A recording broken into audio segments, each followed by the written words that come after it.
사무엘 하의 말씀, 상하의 말씀으로 이제 다윗에 관한 5번째 설교인데요. 오늘은 나단 선지자의 충고라는 제목입니다. 지난주 성경이나 또는 설교 말씀들 여러분 기억하시죠? 그 다윗이 밧세바라고 하는 자기 부하의 아내가 너무 아름다워서 그만 부하의 아내와 간통을 했습니다. 그 간통의 열매가 맺혀졌죠. 밧세바가 임신을 합니다. 밧세바의 임신을 감추기 위해서 전쟁 중에 있는 그 부하를 데려다가 이 꾀를 써서 마치 그 아이가 다윗의 아이가 아니고 우리아의 아내인 것처럼 그렇게 음모를 꾸미죠. 근데 충실했던 부하 우리아 앞에서 그 음모는 허사가 됩니다. 권력을 쥔 그러나 정력의 노예가 된 다윗 우리아를 죽였죠. 그리고 밧세바를 아내로 맞아들였습니다. 이게 이제 지난주에 성경 본문의 내용이었습니다. 사건이 여기서 끝난다면 얼마나 좋을까요? 근데 여러분들이 영화를 보셔도 그렇고 드라마를 봐도 그렇고 사건이 여기서 그냥 끝나질 않지요. 나단 선지자 용감하게 다윗 앞에 섭니다. 무식해서 용감했는지 아니면 하나님의 말씀을 들고 섰기 때문에 용감했는지 감히 다윗 앞에 섰는데 오늘 우리가 읽은 내용 그대로입니다. 이 본문이 우리에게 전하고자 하는 메시지는 아주 분명하죠. 단순합니다. 다윗이 범죄했다. 부하의 아내를 빼앗은 것은 간통한 죄다. 악한 일이다. 더군다나 그것을 감추기 위해서 부하를 전쟁터에 몰아넣어서 죽게 한 것은 악이다 하는 것을 전합니다.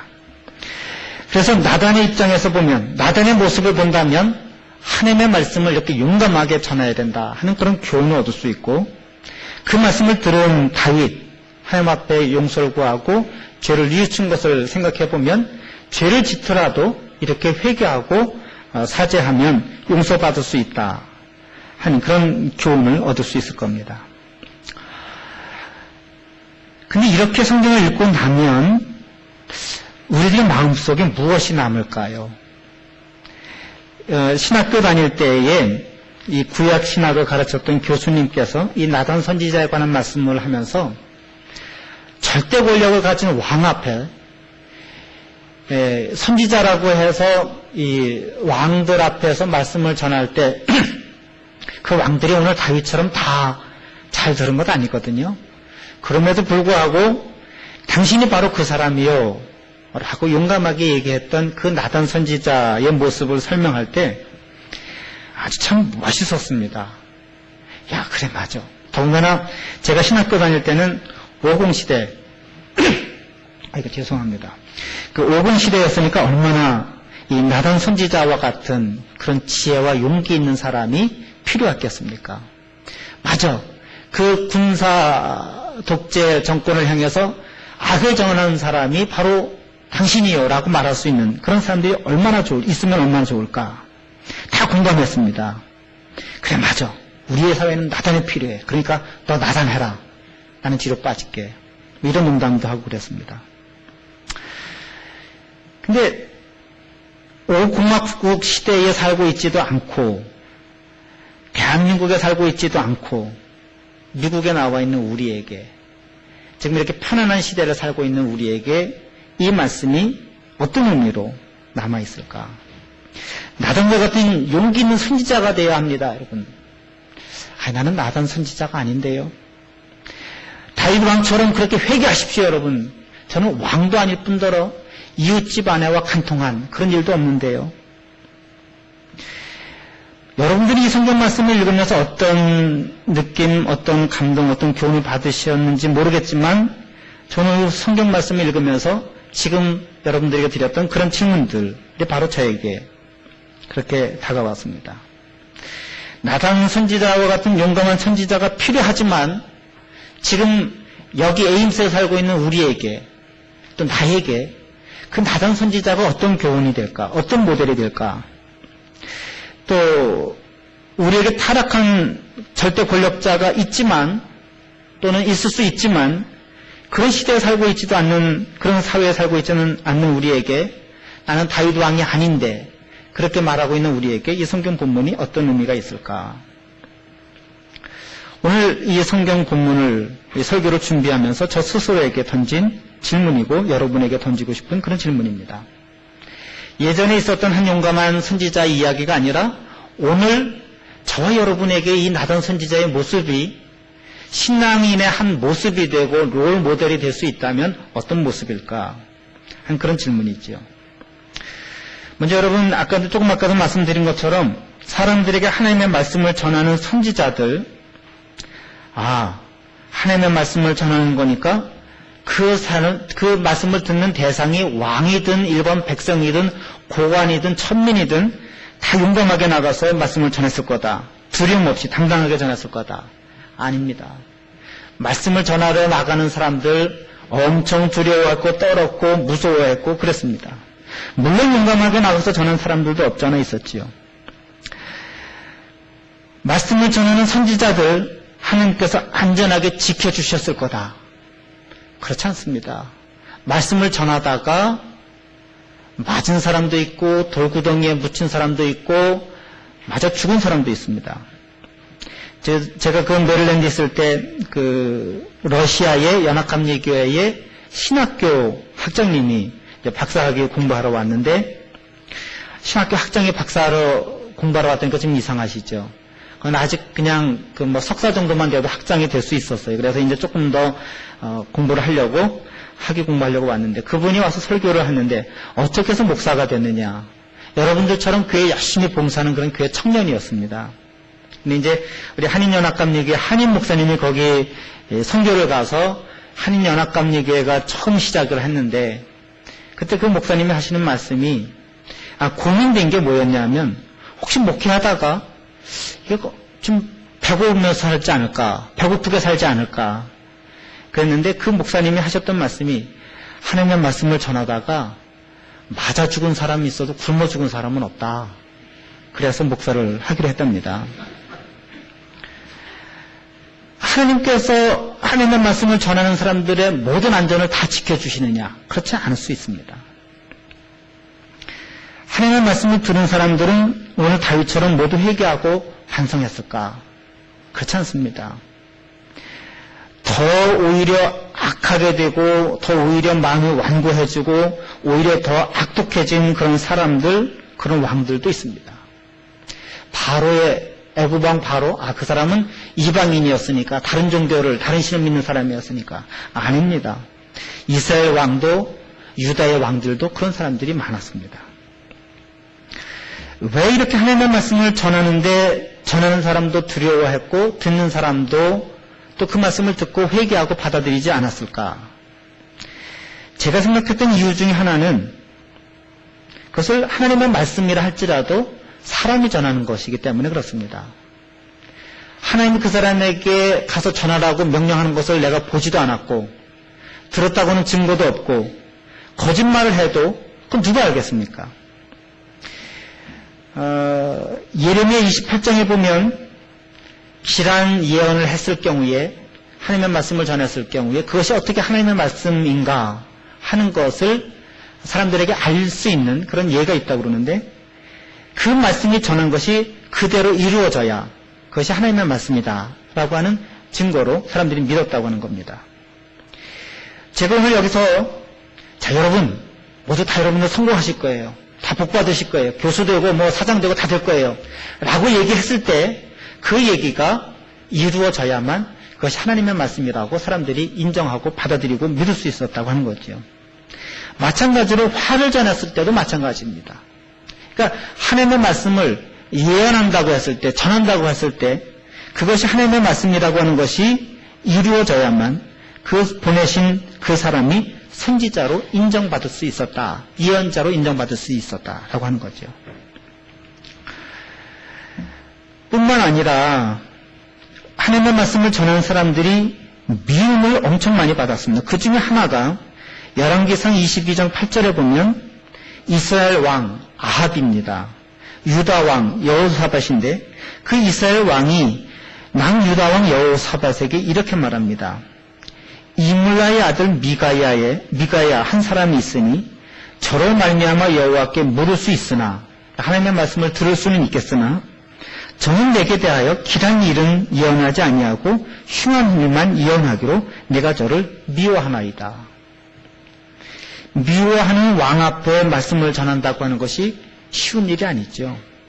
그래서 감옥에 갇히기도 하고 돌에 맞기도 하고 때로는 죽임을 당하기도 했습니다. 그러니 아마 여기 오늘 나단도 절대 권력을 가졌지만 그렇게 절대적으로 타락할 수 있었던 다윗 앞에 설 때에 아마 계백장군이 마치 그 신라 나당 연합군 앞에 나가서 그 할 때처럼 가족들에게 그렇게 유언을 남기고 갔을지도 모르지요. 자, 이제 나는 갔다가 못 돌아올지 모른다.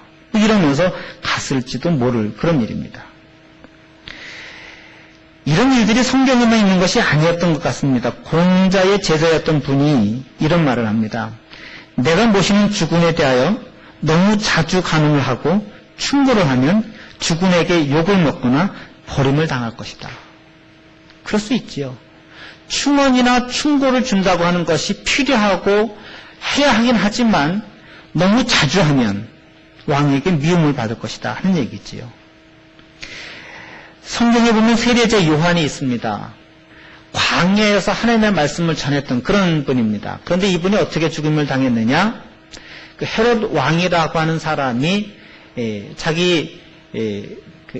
다윗 왕과 비슷하게 간통을 했을 때 그것을 지적하다가 그만 감옥에서 갇히고 죽임을 당하게 됐죠. 그렇기 때문에 하나님의 말씀을 전한다고 해서 그것이 모두 다 복스러운 일도 아닐 수 있고, 그것이 복스러운 일 자체지만 그로 인해서 얻어지는 결과는 이렇게 엄청난 일들도 있을 수 있다라고 하는 겁니다. 하나님의 말씀을 전한다고 하지만 그것이 왜 그런 결과를 맺게 되느냐 하면 사람의 말로 사람의 모습을 통해서 사람과 사람 사이에 전해지기 때문에 그럴 것이라고 저는 생각을 합니다. 그래서 많은 사람들 사이에서 아까 그 공자의 제자가 얘기했던 것처럼 충고하는 것을 삼가하라고 그렇게 얘기를 합니다. 자신의 잘못을 지적하려고 하는 행동을 감사하는 마음으로 받아들일 수 있는 사람 얼마나 될까요? 여러분들은 충고하는 거, 그래, 저 사람은 내가 잘 되라고 이렇게 충고하는 거야. 얼마나 감사해. 그럴 때 여러분 그렇게 받으시나요? 아내들이, 남편들이 이야기할 때, 지난번에 우리 피크닉 갔을 때, 그날이 어린이날, 어버이날 같이 해서 그 부모님들에게 자녀들을 이렇게 키우십시오라고 얘기할 때, 자녀들에게 잔소리하지 말라 얘기하니까, 한국말을 잘 알아듣지 못하는 우리 중고등부 아이들도 잔소리라고 하는 것에 대해서는 아주 기가 막히게 잘 알아듣더라고요. 내 잘못을 지적받았을 때 여러분 돌이켜서 생각해보세요. 여러분들이 잔소리할 때는 필요하다고 생각해서 충고도 하고 충언도 하지만 거꾸로 여러분들이 그 이야기를 들을 때 여러분들은 마음속에 드는 그런 감정, 기분 어떤 겁니까? 그 감정에는 대부분 불쾌함일 겁니다.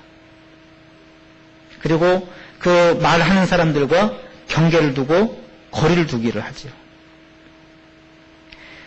사람들이 걸핏하면 잔소리하고 걸핏하면 충고하고 걸핏하면 자기 잘못을 지적하는 사람들에게 그래 맞아. 저 사람은 나의 잘못을 잘 아는 사람이니까 저 사람과 같이 후사를 도모해야지. 같이 꿈을 꿔봐야지. 같이 미래를 개척해봐야지. 혹시 그러는 분들 계시나요? 아마 거의 그러지 않을 겁니다. 그래서 사람은 사소한 일에도 상처를 입는다라고 하는 책을 쓴 그분은 그렇게 사람들에게 충고하지 말라고, 사람들의 잘못을 지적하지 말라고 그렇게 이야기합니다. 그런데 충고하는 것이 정말 필요하지 않나요? 그렇지 않습니다. 그 보네포라고 하는 목사님, 유명하신 분인데 훌륭하신 분이죠. 근데 그런 분은 이렇게 얘기를 합니다. 다른 사람을 죄에 빠뜨리는 너그러운 만큼 잔인한 것은 없다. 다른 그리스도인을 죄의 길에서 공동체로 이끄는 호된 질책만큼 아름다운 자비는 없다. 그렇다고 한다면 우리가 충언을 하거나 충고를 하거나 다른 사람들의 잘못을 지적할 때 어떻게 하면 좋을까? 이렇게 모든 사람들이 다 싫어하는데 그러면 그럼에도 불구하고 충고를 해야 된다고 하면 어떻게 해야 될까? 오늘 저는 이것을 두 가지로 말씀드리려고 합니다. 하나는 그 고전을 통해서 아까 말씀드린 그 책에서 소개했던 5가지의 방법을, 또 하나는 오늘 성경 말씀 나단을 통해서 우리에게 주고자 하는, 나단을 통해서 배울 수 있는 그런 모습. 그러니까 동양의 고전과 이를테면 이스라엘의 고전, 하나님의 말씀을 통해서 어떻게 충고하면 좋을까 하는 말씀 간단하게 드리려고 합니다. 첫 번째는 충고는 따뜻해야 된다고 합니다. 아무리 그것이 하나님의 말씀을 통해서 하든 아니면 그 사람을 정말 아껴서 하든 그 충고에 날이 서면 그 사람에게 상처가 될 수 있다고 하는 거죠. 그 책에서는 이 북송의 정치가인 범충성공이라는 사람의 예를 인용합니다. 충고의 자세. 세상에 아무리 어리석은 사람이라도 남의 잘못을 따지고 지적하는 것은 명철하다. 반면 아무리 총명한 사람일지라도 자신의 잘못을 용서하는 데는 관대하다. 무슨 뜻인지 여러분 아시죠? 그렇기 때문에 충고를 하는 데는 또는 충고를 받는 데는 입장이 서로 엄청나게 다를 수 있다고 하는 겁니다. 그렇기 때문에 충고를 받는 사람이 사소한 것이라도 상처받을 수 있다고 하는 것을 감안해서 따뜻하게 충고해야 된다고 하는 거죠. 두 번째는 때와 장소를 가려서 충고하라고 합니다. 상대방의 감정이나 기분을 고려하지 않고 상황을 고려하지 않고 충고하는 그 충고는 약이 되지 않고 독이 될 수 있다고 하는 거죠. 뭐 길게 더 설명하지 않아도 여러분 아실 것 같아서 더 설명하지 않겠습니다. 세 번째 충고는 신뢰를 바탕으로 해야 한다고 하는 겁니다. 상대방이 그 충고에 대해서 진심 어린 마음으로 받아줄 수 있을 만큼 그렇게 준비가 되어 있어야, 서로가 신뢰가 되어 있어야 그 충고가 비방이 되지 않고 충고가 된다고 하는 겁니다. 네 번째는 충고도 너무 자주 하면 아까 말씀드린 것처럼 관계가 소원해진다고 합니다. 같은 충고를 반복하면 그건 충고가 아니고 잔소리가 되죠. 그래서 상대방은 짜증을 내거나 화를 낼 수밖에 없습니다. 이런 충고는 대부분 상대방이 인정하지 않는 나만의 생각일 수 있다고 합니다. 이건 제 말씀이 아니라 이 책에서 소개하고 있는 그런 내용들입니다. 그래서 충고는 충심이 담겨 있어야 충고일 수 있다고 합니다.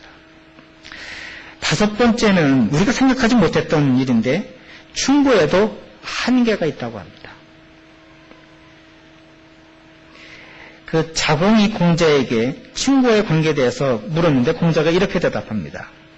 친구 사이는 충고하여 좋은 길로 인도하는 사이다. 그러나 아무리 충고를 해도 상대방이 고치지 않으면 그 충고는 고쳐야 한다. 이것은 스스로를 욕되지 않게 하는 방법이다.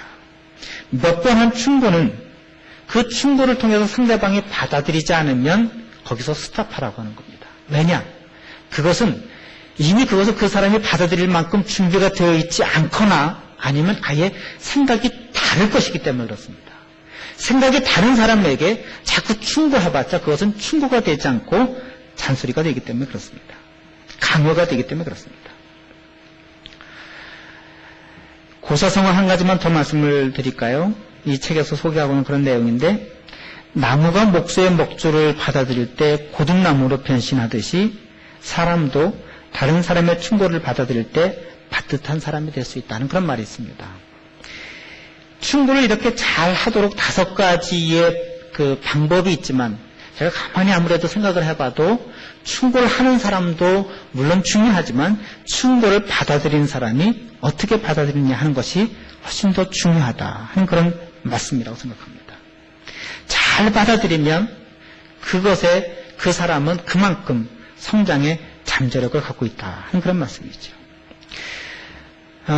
이렇게 5가지의 방법이 있지만 훨씬 더 많은 방법이 있을 수 있을 겁니다. 그만큼 이 충고는 그 받는 사람들을 배려하고 고려해서 충고를 할 때 그것이 충고가 될 수 있다고 하는 겁니다.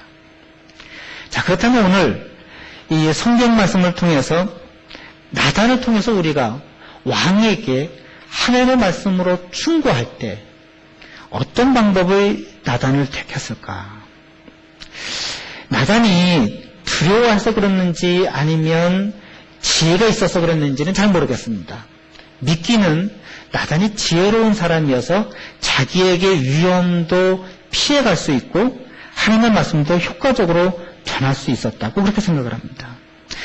말씀드린 것처럼 아까 그 동행의 고전에서도 마찬가지인데 나단의 태도를 여러분 주목해 보십시오. 나단은 먼저 다윗 왕, 당신은 부하의 아내를 빼앗았으니 죄 지은 겁니다. 당신은 부하를 죽임에 처하게 했으니 악한 일을 한 겁니다. 라고 먼저 가서 지적하지 않고 비유를 설명합니다. 어떤 부자가 있었는데 그 부자는 정말 부족할 것이 아무것도 없었는데 그리고 그 옆에는 가난한 사람이 살았는데 그 가난한 사람은 그 양 하나밖에 없어서 마치 그 양이 아니라 자기 딸처럼 그렇게 살았는데 부자가 그 하나 양을 빼앗아 갔으니 어떻게 하면 좋을까요? 그래서 다윗이 그런 못된 놈이 있나? 그 놈은 잡아 죽여야지. 이런 비유를 나단 선지자는 들었습니다. 그래서 다윗 왕으로 하여금 그 이야기를 빨려 들어가서 그 이야기를 듣다 보니 그런 나쁜 놈이 있나? 못된 놈이구나 하는 것까지 인정하게 되었죠. 그리고서는 그 현실, 그 이야기의 현실이 그 이야기가 자기의 현실이도록 깨닫도록 그렇게 해줍니다.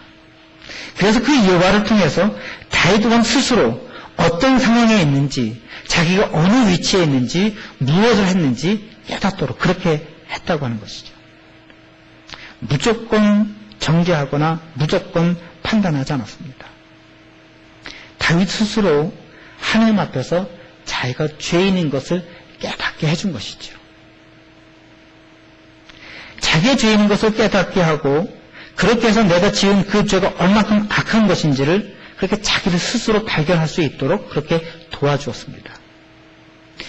요즘 한국에서 코칭이라고 하는 것 많이 유행해서 여러분 그렇게 들어보셨죠? 예전에는 그냥 가서 이거 해, 저거 해 지시했습니다. 그러니 이제 지시하거나 명령하는 것이 아니라 사람들이 이렇게 가도록 방향을 제시해주고 이렇게 문을 열어주어서 스스로 그 방향으로 갈 수 있도록 자기가 그래서 그 스스로 그 자리에 설 수 있도록 내가 무엇을 해야 하는지 깨달을 수 있도록 하는 것이 코칭입니다. 두 번째는 다윗으로 하여금 자기의 잘못을 자기 자신을 직면할 수 있도록 그렇게 상황과 시점을 달리했습니다. 오늘 우리가 읽은 이 성경 말씀보다 훨씬 앞에 사무엘하 7장에 가보면 나단 선지자가 다시 한번 등장하는데 거기 가면 다윗에게 하나님의 축복과 안위가 있을 것을 선언하고 선포하는 그렇게 하나님의 말씀을 전하는 내용이 먼저 나옵니다. 이 두 가지의 사건 사이에 어떤 일이 있었을까? 물론 성경에는 당장 나단과 다윗이 그렇게 친구처럼 좋은 관계를 맺었다는 내용들은 없습니다. 그러나 다윗과 나단 사이에 나단 선지자는 아까 우리가 그 여호사밧 왕에게 이스라엘 왕 아비에게 했던 것처럼 저 사람은 나에게 나쁜 것만 얘기해 라고 하는 것을 그런 마음의 단계가 지나갔다고 하는 거죠. 그래서 이미 신뢰관계가 형성되었습니다. 나단은 하나님의 선지자요 저는 거짓을 말하는 자가 아니요 저 사람은 저주만 흉한 것만 예언하는 그런 선지자가 아니라고 하는 그런 믿음과 신뢰관계가 형성되었다고 하는 거죠.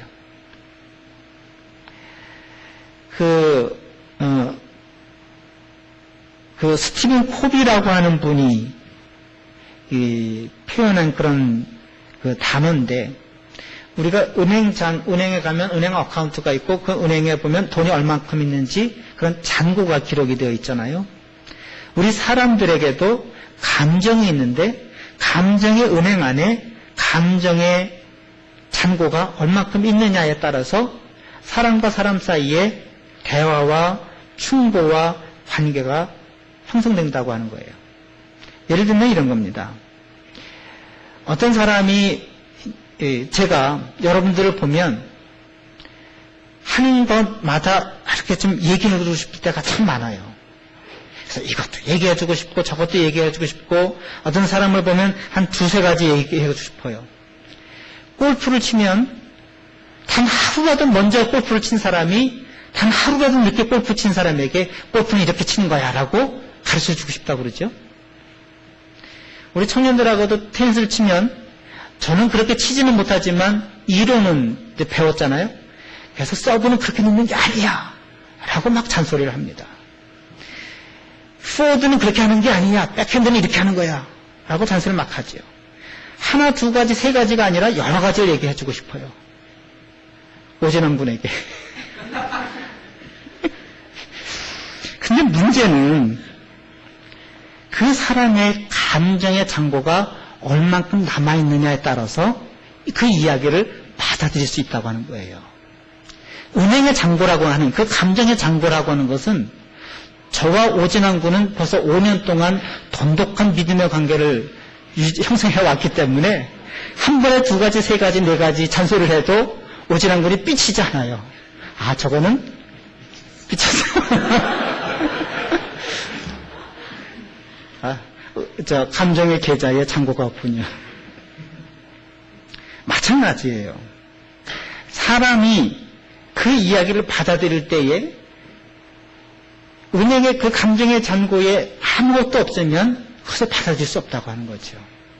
마이너스 통장이 되면 화가 난다는 거예요. 그러니까 먼저 충고를 하거나 잔소리를 하거나 그것이 하나님의 말씀을 통해서든지 하나님의 사람으로 살아가기 위한 방법이든지 아니면 자녀에게 좋은 이야기를 해줘서 이 아이가 정말 잘 살기를 원해서든지 어떤 이유에서든지 그 아이에게 말하는 사람과 듣는 사람이 그 은행 잔고가 두둑히 쌓여있는 것처럼 그렇게 신뢰와 믿음의 감정의 잔고가 많이 쌓여있을 때 그렇게 하라고 하는 겁니다. 또 한 가지는 이 스티븐 코비가 조언해주는 이야기는 한 번에 한 가지씩만. 너무 여러 가지를 얘기하면 못 받아들이고 효과가 없다고 하는 얘기죠. 그래서 한 번에 한 가지 집중해서 감정의 계좌에 잔고가 두둑히 남아있을 때 충고하라고 하는 겁니다. 나단은 그렇게 다윗을 향해서 하나님의 축복과 안위를 전했기 때문에 다윗은 나단을 향해서 저 사람은 거짓 선지자가 아니야. 저 사람은 헛소리를 하는 그런 사람이 아니야 라고 하는 그런 믿음과 신뢰가 있었다고 하는 겁니다. 세 번째는 우리 속담에 보면 돼지에게 진주를 던지지 말라 하는 그런 속담이 있지요. 예수님도 그와 비슷한 말씀을 하셨습니다. 무슨 얘기냐 하면 이건 좀 어떻게 보면 냉정한 그런 말씀일 수 있겠지만 사람을 무시해서나 또는 그래서가 아니라 충고를 들을 만한 사람과 듣지 않을 사람이 있다고 하는 것을 구별하라고 하는 얘기입니다. 예를 들면 다윗은 스스로를 인정하고 돌아올 만한 그런 사람이었습니다. 그런데 바로는 그런 말을 들어도 준비되어 있지 않는 그런 사람이었습니다. 헤롯은 아무리 좋은 말로 아무리 여러 번 상황을 잘 만들어서 이 얘기를 해도 들어오지 않을 그런 사람이었습니다. 어떤 사람이 충고를 들을 만한 사람인가? 자기 자신에게 솔직할 수 있는 사람, 자기 자신을 직면해서 마주할 수 있는 용기가 있는 사람, 다른 사람들 앞에서 자신의 정직하게 자신의 모습을 드러낼 수 있는 그런 사람, 이런 사람들이 충고를 받아들일 수 있는 그런 사람들입니다. 아담과 하와처럼, 죄 지은 아담과 하와처럼 자기 자신에 대해서 핑계를 대고 합리화하는 사람, 자기 자신이 잘못을 했음에도 불구하고 모든 사람들은 다 그러는데 뭘? 라고 그렇게 일반화시키는 사람, 자기 자신을 합리화시키거나 사실을 왜곡시키는 사람, 자기 자신에게 불리한 것은 쏙 빼놓고 생각하거나 말하는 사람, 이런 사람들은 충고를 받기에 합당하지 않은 그런 사람이라고 합니다. 여러분들은 충고를 받을 만한 그런 준비가 되어 있으신가요? 오늘 이 설교를 준비하면서 저 스스로도 많이 반성을 했습니다. 왜냐하면 설교라고 하는 것을 그렇게 하려고 하지 않아도 마치 이게 좀 뭔가 교인들이 잘못하고 있기 때문에 하나님의 말씀으로 다른 길로 인도해야 된다고 하는 그런 큰 전제가 있기 때문에, 그런 전제를 가지고 있기 때문에 자꾸 교인들에게 대해서 잔소리를 하려고 해요. 설교가 잔소리가 되면 안 되잖아요. 때론 잘못된 것도 지적하고 비판해야 되지만 함께 미래를 향해서